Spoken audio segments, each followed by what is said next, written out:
folks, it's Teresa over here at Stringfield Ridge Farm. We're getting in on a collaboration today that someone put on the small YouTube channel Facebook page, challenging everyone to do a video about getting closer to your food. And so we try to grow as much of our own food as possible. We grow a pretty good sized garden. It's just us two, so we grow a pretty good sized garden for two people. We have 5 daughters and 11 grandchildren. We do share a little with them too sometimes, but for just 2 people we have a pretty good sized garden. And I do a lot of canning and freezing and dehydrating. We also raise some animals for our food. We have a chicken coop. We raise some chickens. We haven't done meat birds, but would like to. We recently got a good deal on getting a cow to raise that we're going to split with someone else. We have recently, this past year, we raised 2 pigs and butchered those ourselves. We like to try to do our own butchering to save money. And we usually put that in the freezer and can it. I canned a lot of meat. And if you saw my pantry challenge video where I cleaned up my pantry, you saw that meat up there at the top that I have that's canned. Some of that's deer and some of it's pork. It is opening deer season tomorrow. Lee's going to go deer hunting and hopefully get us a deer. And even if he doesn't, we have lots of family and friends that sometimes will give us one if they get an extra one, or they don't want all of theirs. He does have a few people that he has worked with that go hunting but don't even eat the deer, and they will bring us a deer if they get one. So we usually end up with 2 or 3 actually. And that's great with us because we love it, and we will freeze it and can it and do deer jerky and utilize every bit of it. We don't have any fruits and vegetables and meats that we raise and grow that we let go to waste. We utilize every bit of it, and we even try to utilize even extra by using the like bones. I will make bone broth. We've canned a lot of the meat that normally people don't necessarily use. Sometimes we've canned it and it turns out wonderful. And so I was glad to get it on this video because we are really enjoying being self-sufficient with our food. What I consider getting close to your food is being more self-sufficient with your food and growing it or raising it instead of buying it. So I'll show you around a few things that we do to get close to our food. We collect buckets of scrap to throw in our compost pile so that we can put our compost on our gardens. We started a new compost bin because the other one was too shaded, wasn't getting enough sun to heat it up. So we started a new one that's getting sun, so it's not real big yet.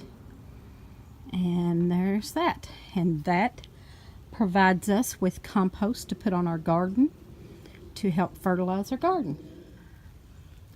And you already know, if you've watched our channel, about the great opportunity we got to be able to raise a calf and split it halves with someone. If you didn't watch that video, go back and watch our video titled We Got a Great Opportunity. We have our chickens for eggs. We don't do meat chickens right now. We haven't. I would like to at some point, but we haven't yet. But we have had roosters off and on, and used them for meat several times, especially when one would start getting extremely mean. And I always put them in the stock pot and boil them down and make chicken stock and chicken soup and bone broth and all kinds of other things out of those. We have 14 hens right now. We have the quail that we use for eggs. There is 1 male and 3 females in here. and we use those for just collecting eggs. We love to have the pickled quail eggs, and then we incubated some and have some for meat birds. We take any extra males. These are a bunch of male quail that we are going to use for meat. The gardens are done for this year, so I really can't show you that very good, but I can just show you that we have 4. We have a large garden up at the front of the property, and then I have 4 right here that are going to be potager gardens this year. Something that I got from Jess at Roots and Refuge. She does potager gardening, where you can combine your flowers and vegetables and herbs all in beautiful systematic patterns in your garden. And I'm going to do that on these 4 small gardens, and then let Lee have the big garden. Off the back of this shed is where we are going to build a greenhouse. It's going to be kind of a lean-to greenhouse that comes off of the side of this shed. We're going to work on that this winter and hope to have it done in the early spring so that I can start my own plants. Some places you can grow all year round in greenhouses. I'm not so sure here. We get a pretty cold winter. It's supposed to be really cold this winter, they're predicting. So anyway, as long as we get it done by early spring, I'll be happy. It's just going to be a small kind of lean-to greenhouse off of there, so we should be able to get that done, and I'll be showing a video on that as we get it done. We will be using used materials as much as we can. That's just what we do here.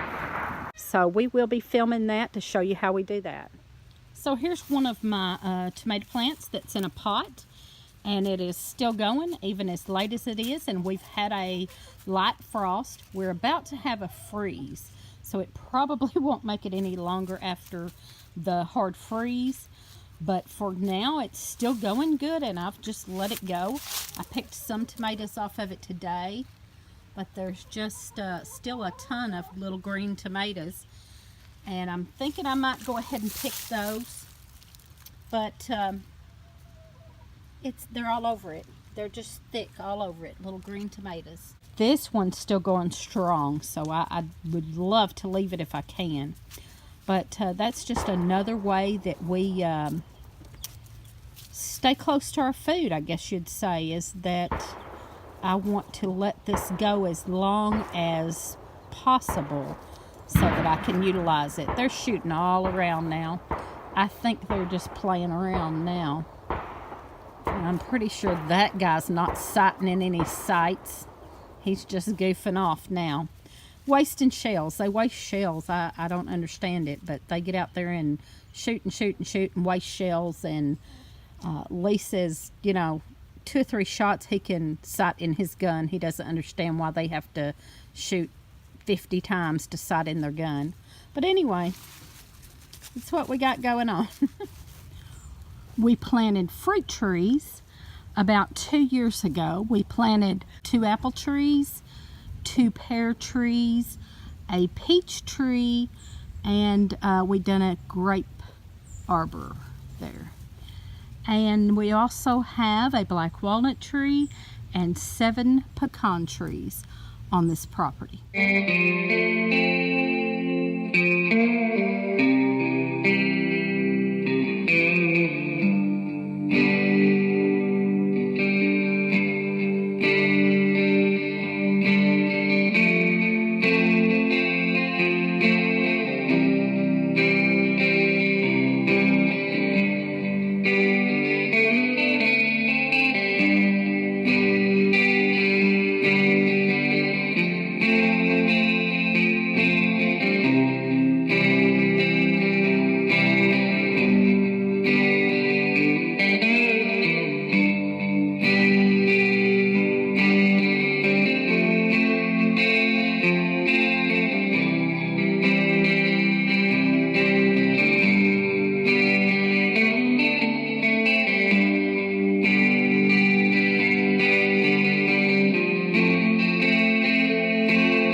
you.